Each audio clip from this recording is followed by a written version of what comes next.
Good morning दादा श्याम। है ना। अभी हम हिंदी में क्या पढ़ा? तो के लेसन नंबर 2 क्या था? दान भावना, दान करने की भावना। तो हमने श्रीनिवास और उसकी दादी के दान भावना देखी, है ना। उनकी दान भावना से वो क्या हो गए? समृद्ध हो गए, पैसे वाले बन गए, है ना। अच्छे भावों से काम करते हैं तो हमें भी उसका परिणाम क्या मिलता है? अच्छा मिलता है ना। और साहूकार ने क्या किया था? तो कि उसने लालच से काम किया था, लालच की भावना से काम किया था, तो उसका परिणाम उसको ऐसा ही मिला, है ना। स्वार्थी लालच वाला मिला था, इसीलिए उसके सारे पैसे क्या बन गए थे? कोयला बन गए थे। ठीक है, तो चलो अभी उसकी क्या देखते हैं हम? एक्सरसाइज देखते हैं। क्या देखते हैं? एक्सरसाइज। एक्सरसाइज में हमने शब्दार्थ समझ लिए थे, ठीक है। फिर अभी क्या आएगा? मुहावरे भी हमने उस दिन समझ लिए थे। फिर पाठबोध, प्रश्नों के उत्तर दो। क्या है? मौखिक। मौखिक में फर्स्ट क्या है? दादी ने साहूकार से क्या कहा? तो दादी ने साहूकार से कहा कि हम दूसरे गांव से आए हैं, हमें रहने के लिए जगह चाहिए, किराए के बदले में हम आपके घर का काम कर देंगे, है ना। क्या बोला दादी ने? कि किराए की जगह हम आपके घर का काम कर देंगे। भिखारी के साथ दादी ने कैसा व्यवहार किया? कैसा किया था भिखारी के साथ व्यवहार? अच्छा किया था। तो भिखारी के साथ दादी ने अच्छा व्यवहार किया, उस पर दया करके उसे क्या खिलाया? खाना खिलाया, खाने को दिया था, ठीक है। फिर थर्ड, साहूकार ने भिखारी का सम्मान क्यों किया? तो साहूकार ने दमनी की लालच में भिखारी का सम्मान किया। किसकी लालच में किया था? तो कि दमनी की लालच में, ठीक है। क्वेश्चन 4, साहूकार को रात भर नींद क्यों नहीं आई? तो साहूकार को रात भर नींद इसीलिए नहीं आई क्योंकि वह सोच रहा था कि सुबह तिजोरी में दमड़ी की जगह उसे सोना मिलेगा। क्या मिलेगा? दमनी की जगह सोना मिलेगा, इसीलिए उसको रात को नींद नहीं आ रही थी। फिर लेखित, श्रीनिवास और उसकी दादी गांव में किसके पास गए? तो के श्रीनिवास और उसकी दादी गांव में साहूकार के पास गए, है ना। साहूकार दादी की बात क्यों मान गया?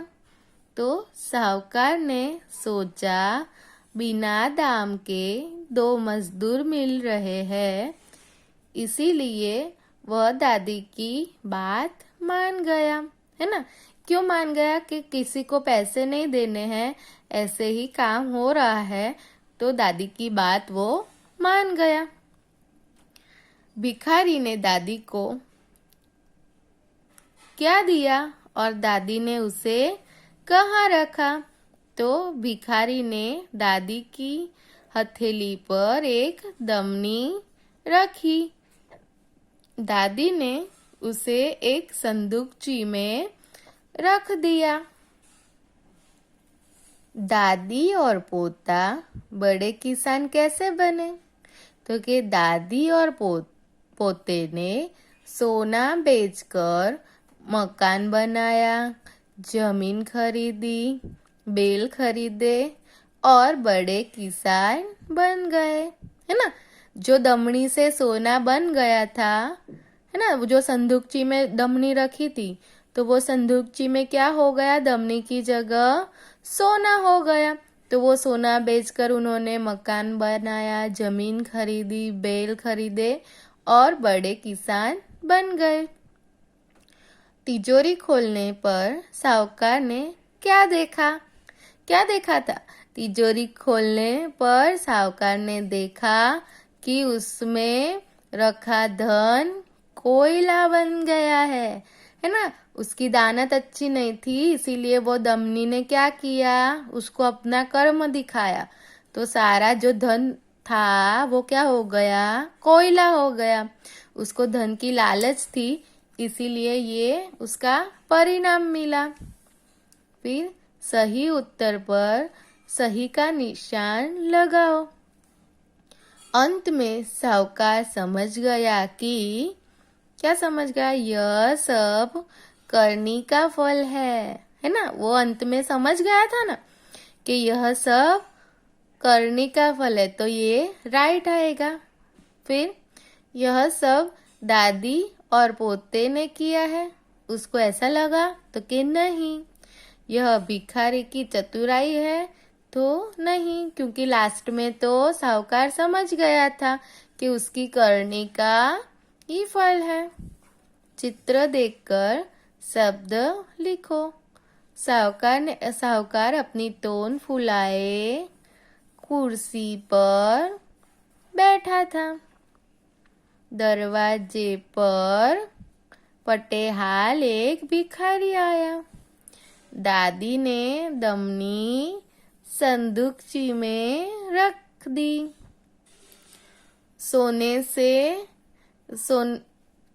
सोने की चमक से झुपड़ी जगमगा उठी, है ना। अभी क्या है, भाषा ज्ञान विलोम शब्द, है ना, यानी ऑपोजिट शब्द। गांव तो शहर, खरीदना बेचना, नया पुराना, सम्मान अपमान, स्वार्थ निस्वार्थ, दयालु निर्दय, है ना। तो भाषा ज्ञान की एक एक्सरसाइज हो गई। अभी दूसरी करते हैं। क्या है, एक्सरसाइज नंबर 2। इनमें दो दो शब्द लिखिए, है ना। म वाले शब्द है तो सम्मान, चम्मच, अम्मा, है ना, आया ना म वाले। छप्पन, चप्पल, गोलगप्पा। व्यवहार, व्यवसाय, व्यर्थ। समृद्धि, वृद्धि, यानी वृद्ध। द्वार, द्वारा, द्वार। और द्वितीय। हे या हेम लिखकर वाक्य पूर्ण कर। हे या हे लिखकर वाक्य पूर्ण करें। क्या है, बिंदु, है ना। हक दो मात्रा के साथ बिंदु है। देखो, हम परदेसी है, हम परदेसी है, मेरे पास कुछ नहीं है। दूसरों की मदद करना अच्छी बात है। दादी केक बना रही है ना। चलो र के इन रूपों के 3-3 शब्द लिखो, है ना। ये र की मात्रा है। स्वार्थ, आशीर्वाद, प्रत्यय, फिर र की प्रश्न, प्रणाम, ग्रह, ड्राइवर, राष्ट्रीय एंड मेट्रो, है ना। आई ना र की मात्रा। स्वार्थ, र आता है इसमें, साइलेंट है। स्वार्थ, ये मात्रा है र की, स्वार्थ, है ना। आशीर्वाद, आशीर्वाद। प्रयत्न, है ना। फिर प्रश्न, प्रणाम, है ना, प्रणाम। ग्रह, ड्राइवर, राष्ट्रीय एंड मेट्रो। अभी आगे चलते, एक्सरसाइज नंबर 5। लिखो, कौन सा विशेषण किसके लिए है? तो दयालु कौन थी? तो दादी। स्वार्थी कौन था? तो साहूकार। लालची कौन था? तो साहूकार। और गरीब कौन था? तो दादी। Exercise number 6। सुनने में एक जैसे लगने वाले शब्द का भिन्न अर्थ में प्रयोग करें। ठीक है, ये दोनों का क्या करना है? भिन्न अर्थों में वाक्य बनाना है। और मेरा घर सड़क की दूसरी ओर है। फिर और रोहन को और रोटी चाहिए। ठीक है, तो ये सारे आपको खुद बना के लिखने हैं। ठीक है, ये एक्सरसाइज आपको खुद करनी है टेक्स्ट बुक में। अभी टेक्स्ट बुक में हमें, नोटबुक में हमें क्या करना है? तो के शब्दार्थ, मौखिक एंड लेखित। लेखित नोटबुक में भी करने हैं और टेक्स्ट बुक में भी करने हैं। और ये सारी एक्सरसाइज दूसरी है यहाँ तक, वो हमें क्या करनी है? टेक्स्ट बुक में करनी है। ठीक है, तो हमारा ये लेसन नंबर 2 पूरा हो गया, है ना। अभी हम आगे कल पढ़ेंगे लेसन नंबर 3। ठीक है, चलो, थैंक यू। दादा Shyam, stay home, stay safe.